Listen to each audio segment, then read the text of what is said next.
It is my pleasure to be here today to introduce someone that many of you are familiar with, particularly the judges, with Secretary Jim Gray. For 8 years, Secretary Gray served as mayor of Lexington, where he was known for getting things done and doing it right. As mayor, he focused on 3 core themes: creating jobs, running efficient government, and building a great American city.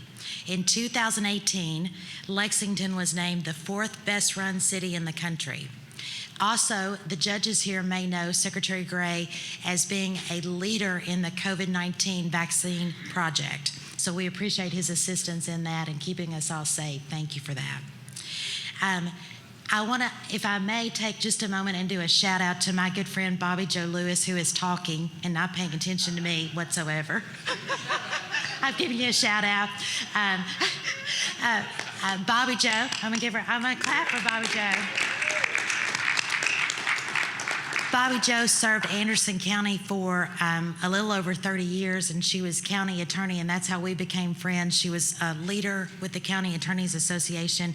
She's now the Commissioner of Rural and Municipal Aid. Did I get that right? Okay. And right hand to Secretary Gray. But back to Secretary Gray. He has carried that enthusiasm that he had in Lexington and that commitment to public service with him when he took the office as Kentucky Secretary of Transportation in 2019. So please help me welcome Secretary Jim Gray.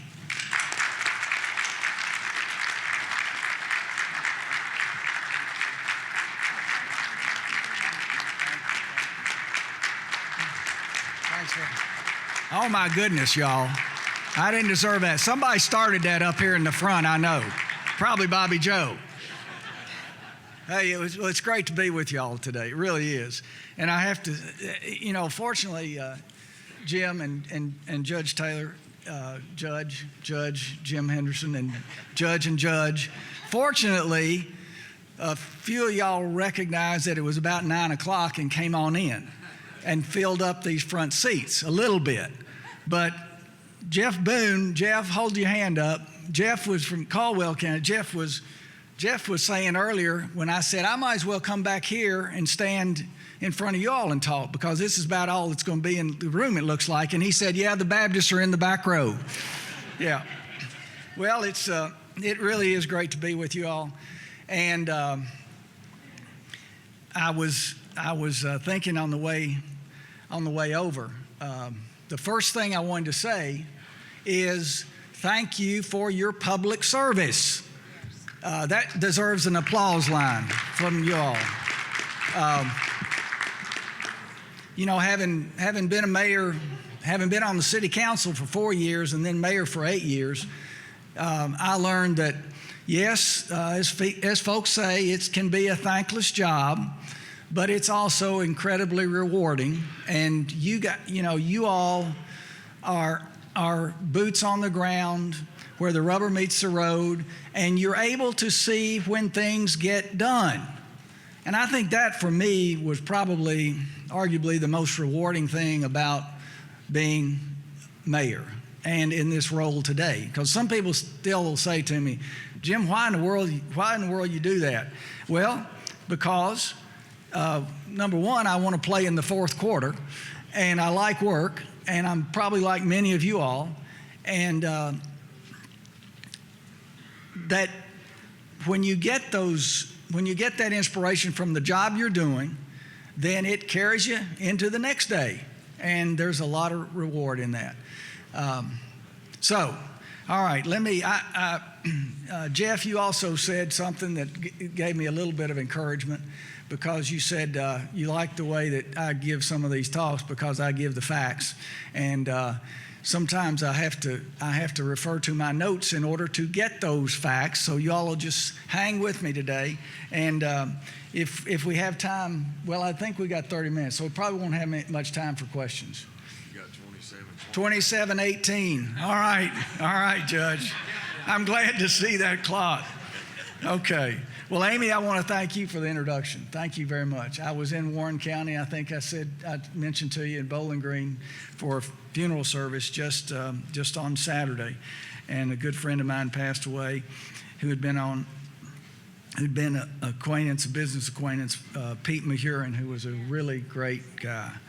I want to thank everybody at KACo. You all got Jim, you got a great staff.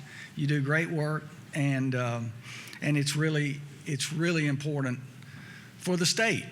Always has been. Even before I was in elected office, I'd go to the meetings when I was with our family business, and we were trying to drum up some business around the state. We'd be right there. But people look to you all, your constituents, your citizens, they look to you for leadership and for problem solving and for assistance in getting things done that they can't get done for themselves. So Jim asked me to talk about the federal infrastructure legislation, so I'll try to hang to that topic. I'll also migrate over a little bit and talk about some of our other opportunities that we've got in the cabinet where we are today. We're going to hit $1 billion in lettings, in contract lettings, major contract lettings this year. Now that's on top of all of our other funds that we utilize, of course, and that you all are very familiar with. That Bobby Joe, our secret weapon, is leading. I'll come back to Bobby Joe and her work in just a few minutes. So I was hoping actually that today I'd be able to talk about this legislation, the IIJA, the Infrastructure Investment and Jobs Act. I was hoping I'd be able to talk a little bit about that today as an enacted law. But as many of y'all know, it's not there. Now, I hope to be able to do that in another week or so, to be able to talk about an enacted version. It did seem reasonable to expect it at the time that I got the invitation to speak today, but it hasn't happened yet. We do remain hopeful that it will happen, and I'm personally excited about the prospect, and I'll share a little about that now. What we know about the legislation, the Senate's version, is that it is forward-looking. It's bipartisan legislation that would make life better for all Kentuckians. It would improve infrastructure and public works and create good-paying jobs to power our economy. But it wouldn't be a cure-all. It would not be the silver bullet. It would not cure all of our needs. And I want to thank you all for having supported an increase in our motor fuels tax, in our gasoline tax. I want to thank you all because I know that nobody knows better than the people in this room what it means to have good roads and how your constituents expect it. And I'll tell you that I was at what's called AASHTO, the American Association of State Transportation Officials, last Thursday and Friday in California. And we had a meeting of the Midwest group of states and the Southern group of states. Kentucky's part of both of them. And at both of them, I'll have to confess to y'all, I was kind of picked on by some of the states that have gotten their increase. And they've gotten as much as, Indiana gets as much as $300 million a year more. Missouri just adjusted their index. So we're really behind the curve on this. And those resources, nobody knows better than you all how much those resources are needed. So back to this federal legislation. It's important to recognize that the so-called extra money for transportation includes a reauthorization of the dedicated federal funds that Kentucky and other states rely on every year to deliver federal transportation projects. Kentucky would expect to receive over 5 years $4.6 billion for our traditional federal program. Now that's over 5 years, $4.6 billion. We're getting about 736, we're getting $736 million a year in our federal program that we have to match. Now we're expecting that to go up, and over 5 years, including the new funds through IIJA, we would expect to get $4.6 billion. It would represent about, in terms of new money, it would represent about $130 million a year for us. Now that's nothing to ignore at all. You know, it's significant. But as I said earlier, it's not a cure-all. And as the leader of as the Secretary of Texas said at the meeting last week, she said with inflation and with the costs of materials and labor going up, that 30% increase, which is roughly about what it would represent, about a 25 to 30% increase, may not yield as much as we hoped it would. So there's a lot at play here, which again means that this is not a cure-all for us.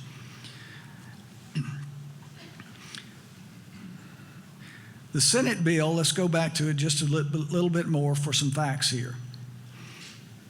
The Senate bill included $550 billion in new funding for transportation infrastructure, water infrastructure, broadband, electric vehicle infrastructure, and other projects designed to lift the economy and improve the quality of life for all Americans. It would offer billions of dollars in grants for significant, actually $12 billion in grants for significant bridges and projects are called of substantial benefit to communities. Now, states would have to compete for that funding.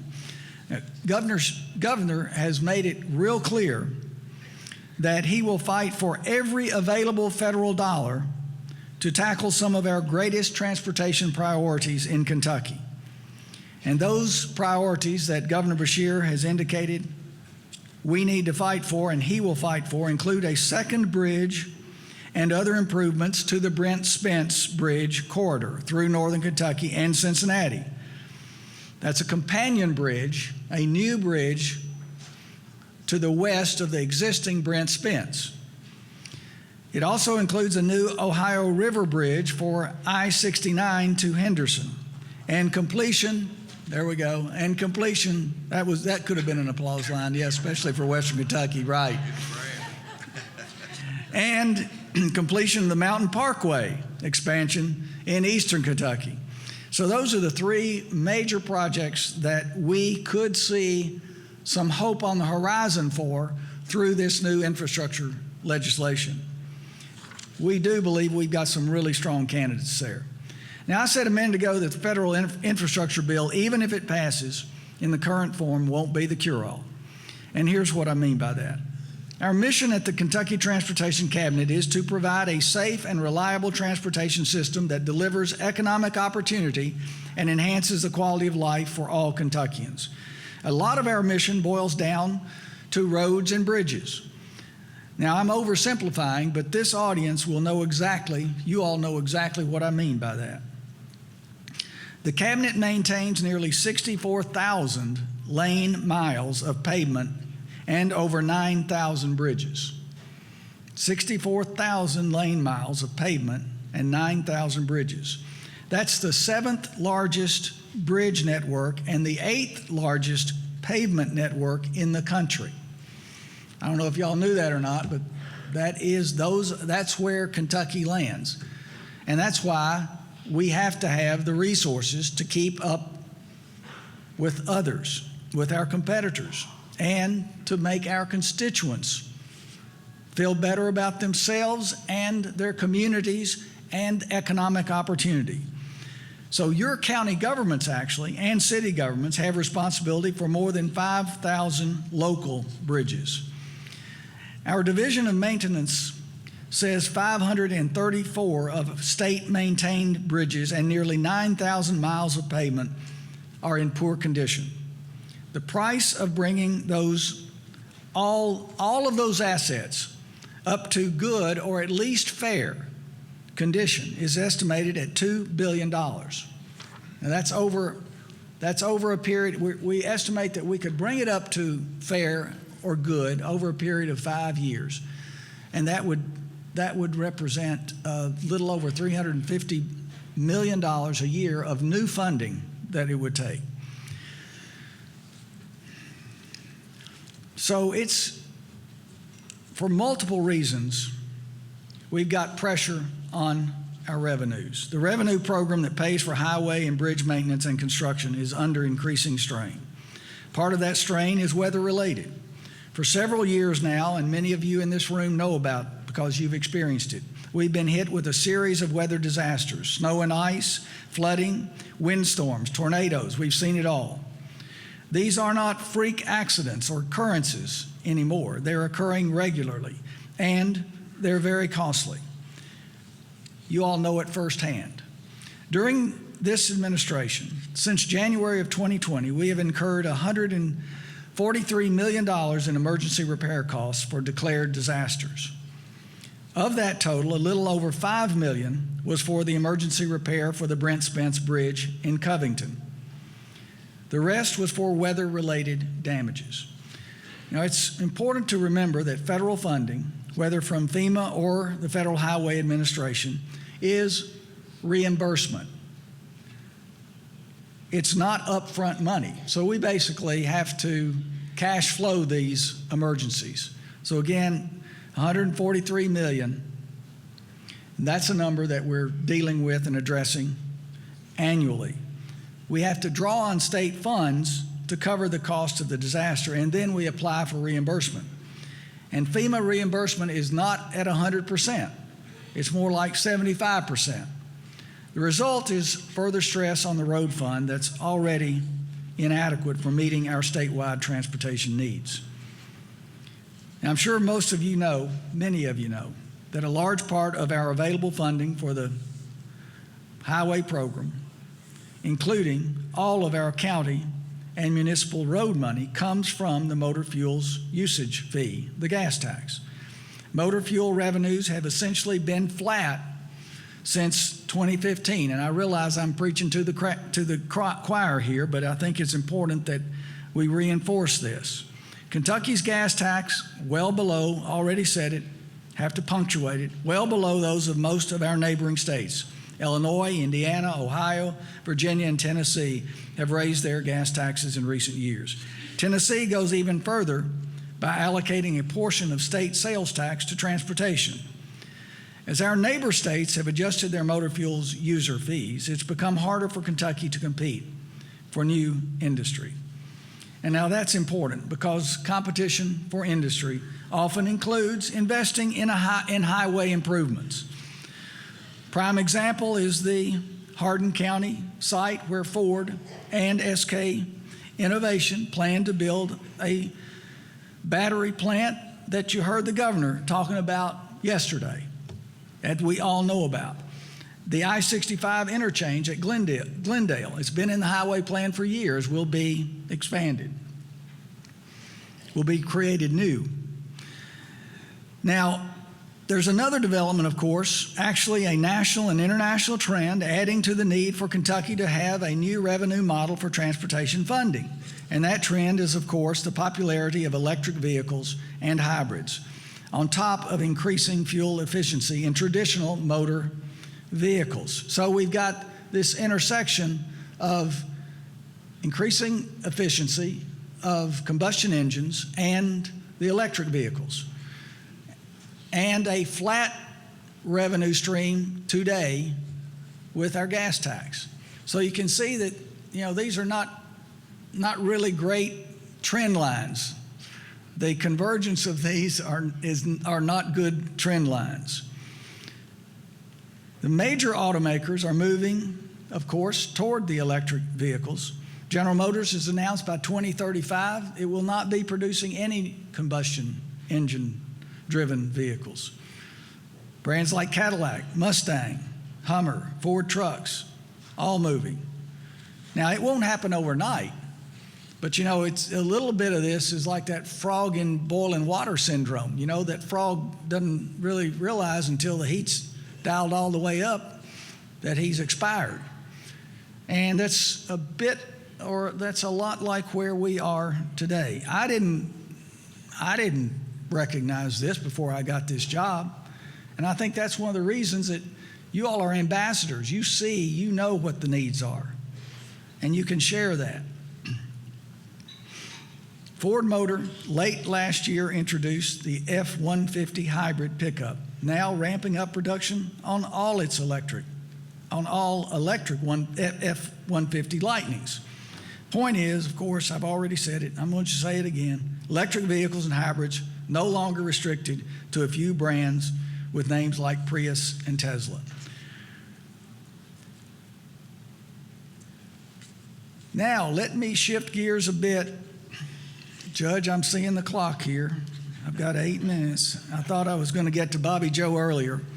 Y'all have already given Bobby Joe a round of applause, and I really appreciate that, because I said earlier, she is our secret weapon. You know, she was county attorney in Anderson County. Where's Aubrey?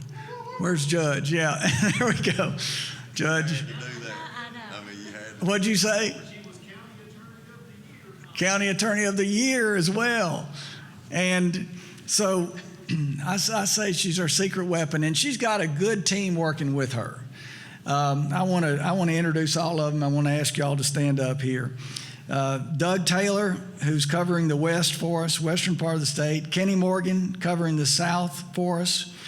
Barry Davis is covering eastern Kentucky for us, and Fred Siegelman, central Louisville and northern Kentucky. All right, everybody stand up. Bobby Joe, you got to stand up too. Now, I've got a slide here. Is that going to, did we get it in? Did we get it in? There we go. All right. I wanted to just show, whenever we get a bit of a little, you might get a little criticism, say, this stuff's political, it's discretionary. This map shows where we have made investments through FD 39. That's the darker color. Now, yes, there are some that aren't, like Fayette County or Jefferson County and a few others. Well, Fayette and Jefferson hadn't applied. Now, don't tell them I said that, y'all. I didn't even know about FD 39 when I was mayor. But this shows a very wide distribution of these funds throughout the state. We have today $30 million in applications, in a backlog of applications of your projects, and they are ranked at the worst conditions, 8s, 9s, and 10s. Okay, we've got 30 million in applications, a backlog of 30 million. We've got $10 million in the fund today. So what I need to ask you to do is encourage your legislators to, just give us a little more wiggle room there. Give us a little bit more opportunity for some funding in this FD 39, because those are the funds that you all really are looking for. And that's what I hear about perhaps as much as anything. Is that true, Bobby Joe? That's absolutely Judge? correct. Yeah. So there's a lot of interest in it. So we need a little bit more flexibility there. Before this administration, there was $25 million in annual funding. Today, there's $10 million in annual funding for FD 39 account. So, just ask you to help us on that when you have that opportunity. What did I forget on that, Bobby Joe, on FD 39? Is that good? What did I forget? That's good. All right, good deal. Just focusing on we want to help everyone.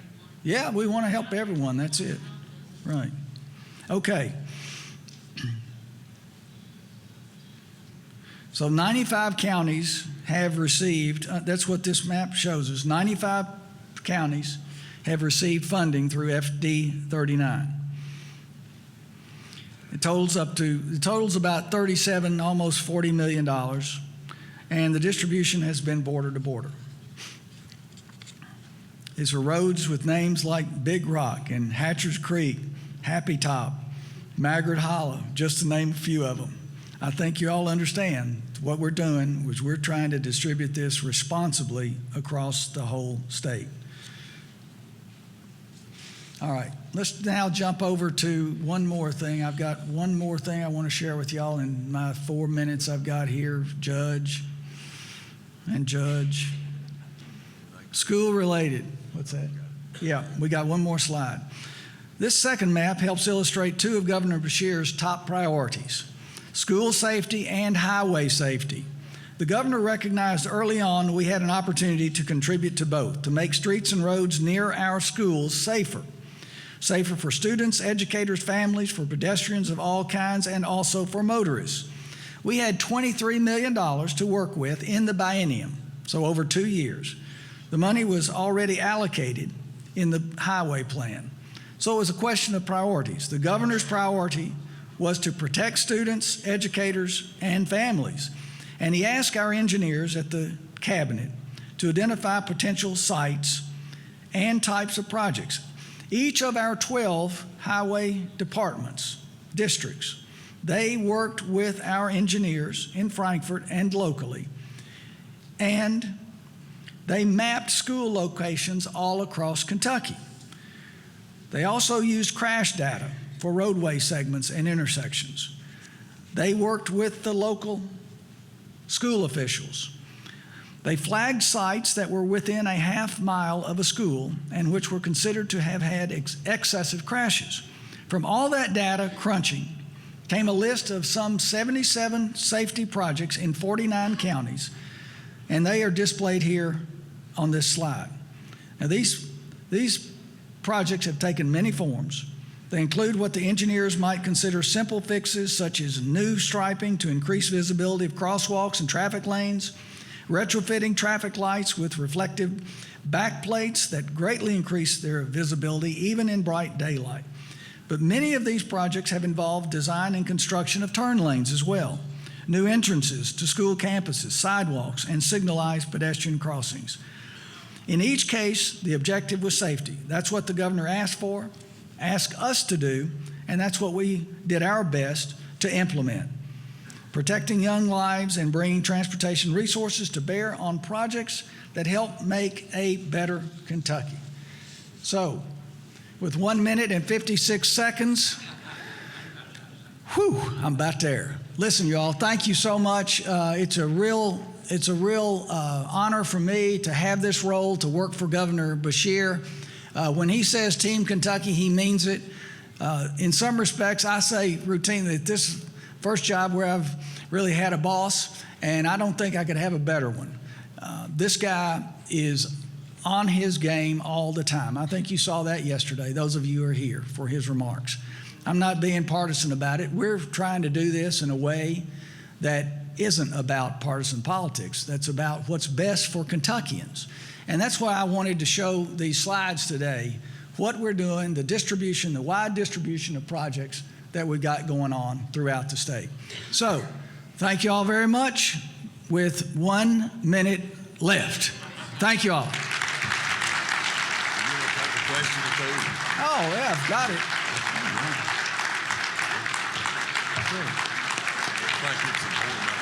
No, y'all sit down.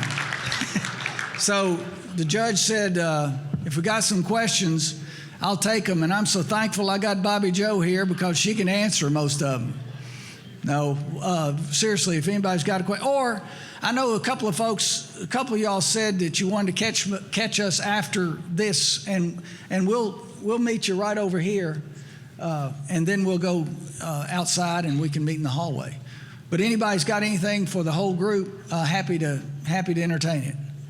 We're down to 0, Judge. Yep. Who is it? Where are you? Right over here to the right. Speak loud.